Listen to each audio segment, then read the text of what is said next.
আমি তাকে শেষ জামানার ইন্টারেস্টিং ক্যারেক্টার বলি, সে হলো জোহরান মামদানি। যে জোহরান মামদানি ডোনাল্ড ট্রাম্পের সাথে একটা বৈঠক করেছেন। সেই বৈঠকে সাংবাদিক পর্বে একটা সাংবাদিক জিজ্ঞেস করলো, আপনি কি ডোনাল্ড ট্রাম্পকে আসলে ফ্যাসিস্ট মনে করেন? তো মামদানি সাহেব ওটাকে একটু কৌশলে জবাব দিতে চেয়েছিল, বললে ডেমোক্রেসির প্রশংসা করতেই হয়। ট্রাম্প বললো যে এক্সপ্লেনেশন দেওয়ার থেকে হ্যাঁ বলাই সহজ, তুমি হ্যাঁ বলে দাও।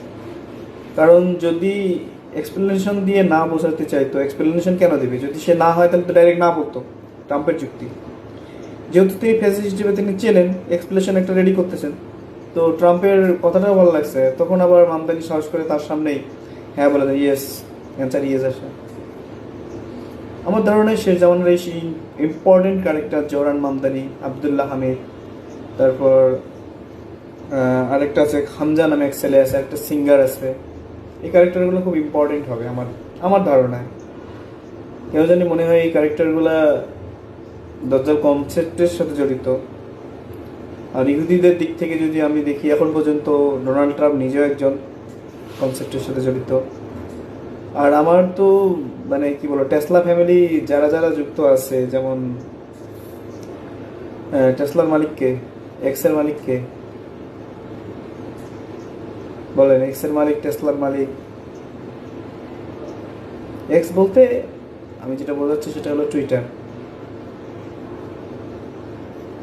স্পেসশিপ আকাশে যে উড়ে বেড়ায় তার মালিককে,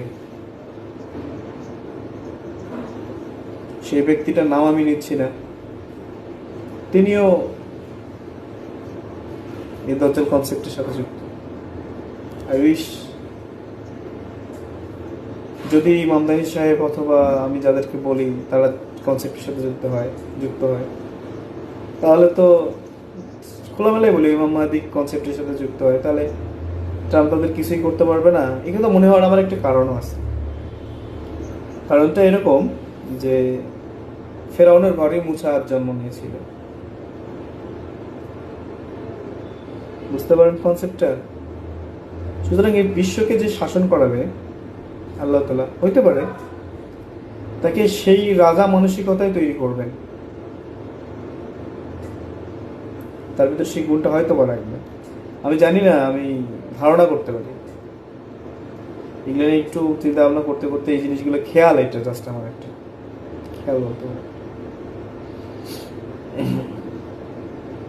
আচ্ছা, ইলন মাস্ক নামটা আসলে নিতে চাইছিলাম না, তাও নিয়ে নিলাম। ইলন মাস্ককেও আমার সন্দেহ হয়, ওর সন্তানটাকেও সন্দেহ হয় এই কনসেপ্টগুলোর সাথে। আসসালামু আলাইকুম রহমতুল্লাহ।